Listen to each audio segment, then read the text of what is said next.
Hey there, this is another presentation by GTR about the circle of fourths and fifths, and today we're going to be harmonizing the scale.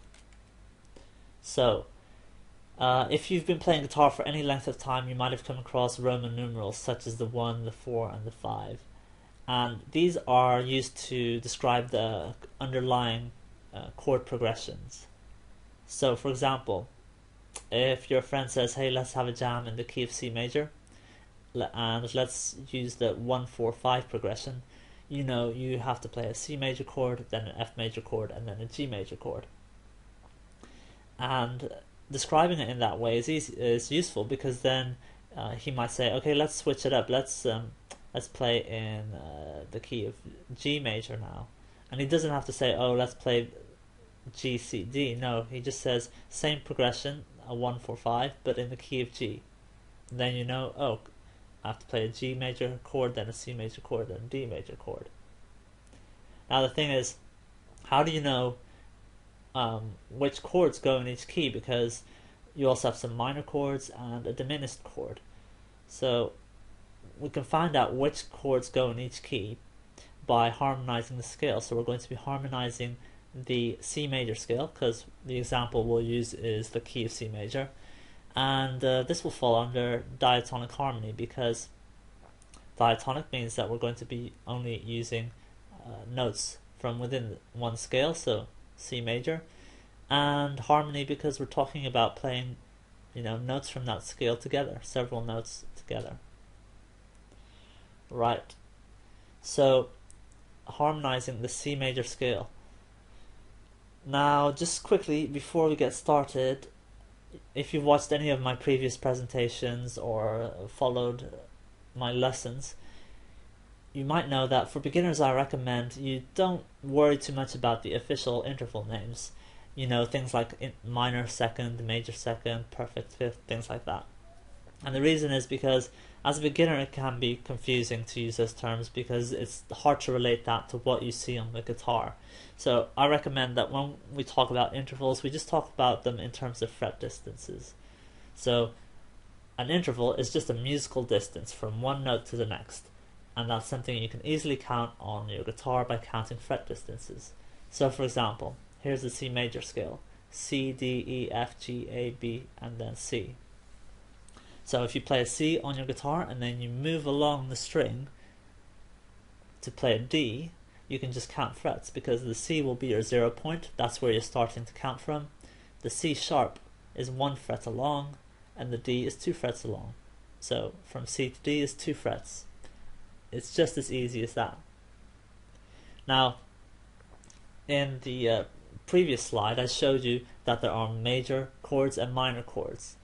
Now, just a quick overview of how chords are constructed. If you play several notes together, then you will have a root note, and the other notes will be different fret distances, different intervals away from that root note. And depending on what intervals you use will determine the character or what type of chord you're using. So if you have 0-4-7, for example, which means you have a root note of C and an E and a G, which gives you a formula of 0-4-7. Well, the formula of 0-4-7 gives you a major chord. And if you have D, F, A, that is a fret distance of, or a fret formula of 0-3-7. That gives you a minor chord. And this will make sense in a moment when I show you how we harmonize the scale and find all the different chords. So we've written down the C scale, the C major scale, and here's just the C to complete the circle. And we know that we can just count the chords with numbers. So we definitely know that the first chord will be a 1, the second chord will be a 2, the third chord will be a 3, etc. Just easy like that. Now, how do we know if it's a major, indicated by a capital Roman numeral, or a minor chord, indicated by lowercase numerals? Well, we're going to harmonize the scale. So let's write again the C major scale, because we know that each chord will contain that note from the C major scale. So the first chord will contain a C, the next chord will contain a D, E, F, G, A, B, just like the scale C, D, E, F, G, A, B. Now we can just use a simple trick to find the other two notes in each chord, and we do that just by skipping notes. So we just skip like this to find the next one, and that's an E, and we write that here below, E. And then we skip another note like this to get to the next one, and that's G, so we write that down here, G. And that's it. Now we have three notes of the chord, C, E, and G. And if you look here, C, E, and G, that's 0, 4, 7. Remember how I just said that a 0, 4, 7 formula gives you a major chord? Well, that means that this is a major chord. So we write down a capital Roman numeral 1. Okay, let's do the same trick here. D, skip a note to get to the F, skip a note to get to the A. We write that down, F, A. So if we look here, D, F, A, and we count from the D to the F is going to be 3, D, 0, D sharp, 1, E, 2, F, 3. And then from F to A is another 4 frets, so that's 7. So we have 0, 3, 7. And we know that that formula, 0, 3, 7, gives a minor chord. So it's a minor chord. The next one, E, G, B. Again, E, skip a note to get to G, skip a note, and we get a B. E, G, B.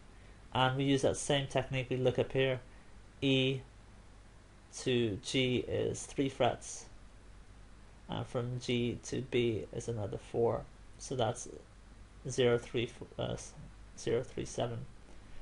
And we know that's a minor chord formula. So that's a minor. So we just keep doing that until we find all the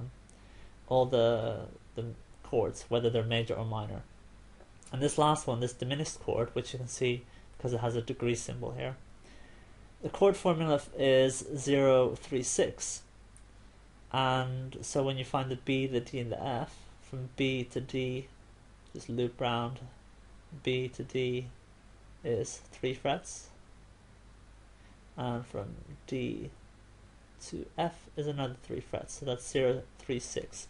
So whenever you see the formula 0, 3, 6, you know that's a diminished chord. So there we have it. That's how you find out the notes that go in each chord and whether it will be a major or minor chord. Now if you want an even quicker way to do it, you just write down the scale that you're using, so C major scale, and then you start at the third one here, E, F, G, A, B, C, D. See how it's the same order, E, F, G, A, B, C, and just continue, E, F, G, A, B, C, D, E. And then the same again, you just start the G for the next one. So again, that's the third note along. So G, A, B, C, D, E, F, G. Easy enough. So if you want to harmonize the scale for another key, so for example, G major, you write the G major scale here, then you write it down again, and then you use the methods I showed you earlier to find the other two notes, and then you analyze the fret formula, what as I like to call it, or the chord formula of each chord by comparing the notes to by counting the fret distances from the root note for each key, for each chord. So that means the distance from the second note to the root note, from the third note to the root note. Then you'll know the chord formula for that chord, and you'll know if it's major or minor. Then do the same for the next one. What's the fret distance from this note to the root note? What's the distance from the third note to the root note? What chord formula does that give me? Oh, so that means it's a minor chord. And just do that all the way along.